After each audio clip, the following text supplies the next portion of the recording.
سورۃ الہمزہ، یہ صورت جو ہے مکی ہے، اس میں 9 آیتیں اور اس میں ایسی معاشرتی خرابی کا تذکرہ ہے، اگر ہم ان کو سمجھ لیں تو میرے خیال میں ہمارے گھر جو ہیں یہ جنت بن جائیں گے۔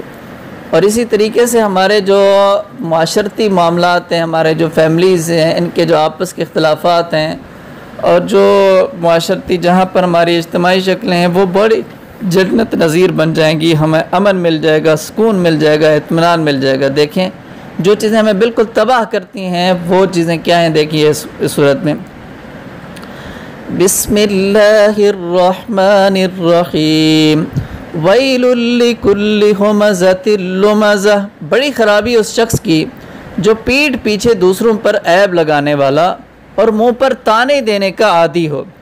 پیٹھ پیچھے کسی کا عیب بیان کرنا غیبت ہے، جس کو سورۃ حجرات میں بھی پڑھیں گے، اور اس میں نہایت گھناؤنا گناہ اس کو قرار دیا ہے۔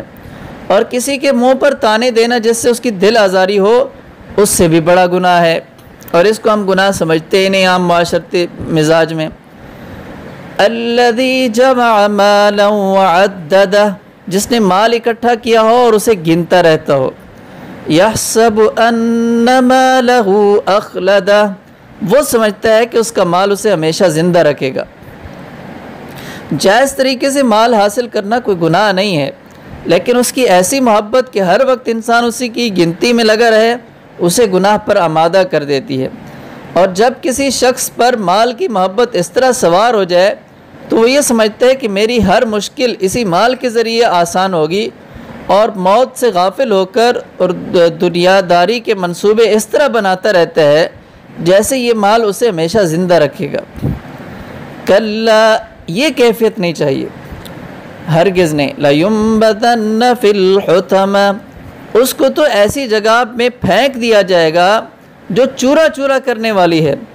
وَمَا أَدْرَاكَ مَا الْحُطَمَةِ، اور تمہیں کیا معلوم وہ چورا چورا کرنے والی چیز کیا ہے؟ نار اللہ الموقدہ، اللہ کی سلگائی ہوئی آگ۔ التی تطلع علی الافئدہ، جو دلوں تک جا چڑھے گی۔ انہا علیہم مؤصدہ، یقین جانو وہ ان پر بند کر دی جائے گی۔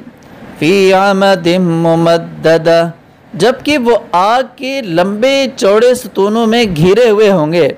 اللہ بچائے، دوزخ میں آگ کے شعلے لمبے چوڑے ستونوں کی شکل میں ہوں گے اور چاروں طرف سے دوزخیوں کو اس طرح گھیر لیں گے کہ باہر نکلنے کا راستہ بند ہوگا۔ اللہ تعالی ہم سب کو اس دنیا کے اندر اپنے معاملات کو درست کرنے کی توفیق عطا فرمائے، اور ہم نہ تو غیبت کرنے والے ہوں اور نہ ہی منہ پر تانا دینے والے ہوں، لیکن یہ جن کے اندر عادت بن چکی ہے، آج اگر وہ پکی توبہ کریں اور کچھ لوگوں کو یہ کہہ دیں کہ جب وہ اس طرح کا کام کرنے لگیں تو وہ ان کو تھوڑا سا ریمائنڈر کرائیں، ان کو یاد دلوائیں کہ یہ گناہ کبیرہ ہے، اس سے بچنا ہے، تو امید ہے انشاءاللہ اگر ان کے اندر اصلاح کی نیت ہوئی اور اپنے آپ کو ٹھیک کرنے کی سچی نیت ہوئی تو یہ گناہ ان سے چھوٹ جائیں گے۔ اللہ تعالی ہم سب کو سچی توبہ کرنے کی توفیق عطا فرمائے، اور اپنے کلام قرآن کریم کو سمجھنے، اس پر عمل کرنے اور دوسروں کو اس کی تلقین کرنے، اور اپنے جو عزیز و اقربات جو ہمارے اس میں ملوث ہیں ان گناہوں کے اندر، ان کو بچانے کے لیے کہ دنیا کے اندر ہم ان کو ادنیٰ سے نقصان بھی نہیں پہنچنے دیتے، کہیں ایسا نہ ہو کہ وہ ان گناہوں میں مبتلا چلتے چلتے آخرت میں جہنم کا ایندھن بنے۔ اس لیے آج ہم ان کی فکر کریں، آج ہم ان کو اس طرح کے قرآن کے حلقوں میں جوڑیں تاکہ وہ کس طرح سنیں سمجھیں، اور جب وہ قرآن کو سمجھیں گے، دین کو سمجھیں گے، تو انشاءاللہ وہ خیر کے راستے کی طرف بڑھیں گے۔ وَأَقُولُ قَوْلِي هَذَا أَسْتَغْفِرُ اللَّهَ لِي وَلَكُمْ وَلِسَائِرِ الْمُسْلِمِينَ وَالسَّلَامُ عَلَيْكُمْ وَرَحْمَةُ اللَّهِ وَبَرَكَاتُهُ۔